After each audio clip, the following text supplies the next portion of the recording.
Hey guys! So for our second weekend at the Study Abroad program, our buddies put together a scavenger hunt of Beppu City for us. And it was just a little game to help us get to know the city better, so if we wanted to go off on our own, we wouldn't be terribly lost and we would know a little bit more about the city that we were in. So the first order of business was finding the names of all 8 onsen in Beppu. And Beppu is really famous for onsen, so they're really well known. So we had to stop people on the street and ask, can you name the onsen in Beppu? And my team didn't do very well with that task. I think we got like 3 of the onsen names because some of the onsen aren't as well known as the others. So after we gave up on that, we went to a traditional Japanese candy shop because our next task was to taste traditional candy. And I had no idea what I ordered. I just kind of pointed because it looked good, and it turned out to be like a little bar of onko or red bean paste, which I'm not a fan of.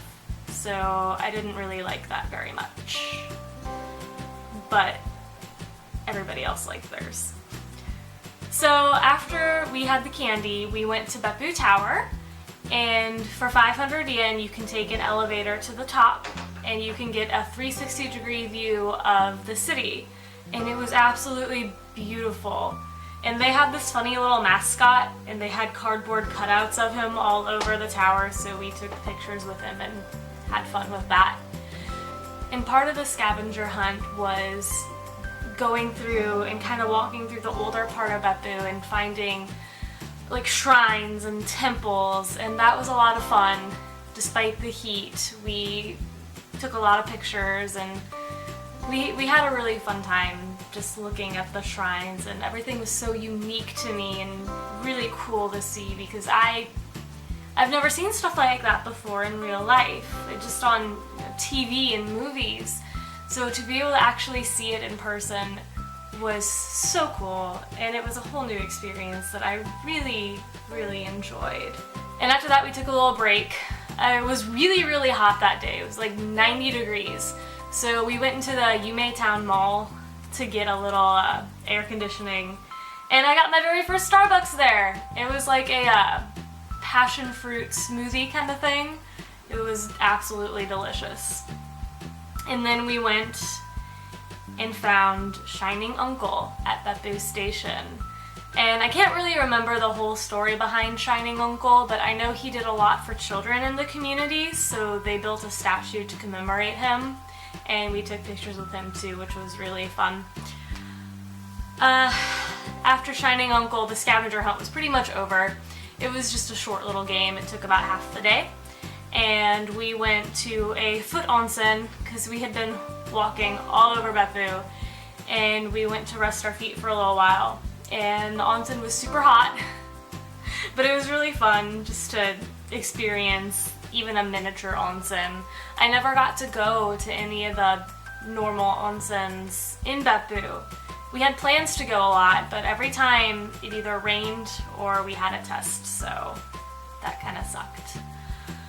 And then we went to a restaurant that's famous for what they call hell steaming their food. And they don't cook in a conventional way.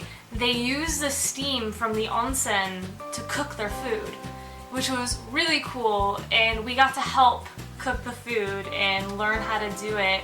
And it involved like putting what you want to eat into like a bucket and then dipping it into they have these holes with the steam pouring out of it, and you leave it in there for a little while, and when you pull it out, it's cooked perfectly, and oh, it was so delicious, and it was so cool to see that method of cooking because I'd never even imagined that was possible. So that was a lot of fun. And after we ate, the game was pretty much over. We were given free reign of Beppu, and there was a small group of us who got together and decided to go back to the mall. I spent a lot of time there. I bought a lot of stuff. And we took Purikura pictures, which I became absolutely addicted to. It was so much fun, and I have all kinds of pictures from it. And we actually ended up having dinner at the mall there was this really good little Italian restaurant. And what's really cool about other foods that come into Japan is that they take it and they put their own kind of twist on it. So I had this it was pesto spaghetti with squid. It was delicious. And I actually went back there a lot to get that again because I liked it so much. And on our way to the bus stop, we came across a bookstore and we decided to go inside and explore for a little bit. And I found my first true weird thing about Japan. We were in the children's section and there was this book with a giant butt on the cover with construction workers climbing it. And it was a book for children about getting to know your butt. And we stared at that for a long time, trying to read it, which I couldn't at that point. Some of the people I were with could understand some of it. But that was my first weird thing that I came across in Japan. And it was overall a really fun day. I really enjoyed getting out and getting to see Beppu in a different way. I had been down there a couple of times to go to the mall with some friends, but that was really as far as I had gone. So to be able to see the more traditional side of Beppu with the candy shops and the temples, it was really a lot of fun. And that was our big buddy event, and we really liked it. And we really appreciated that our buddies took the time out of their weekend to plan this for us and take us on this really fun little adventure. So thanks to the buddies who did that for us. So next time I'll talk about my trip to Nagasaki, which was a really cool weekend trip that was planned in the program. So I'll see you guys next time. Bye!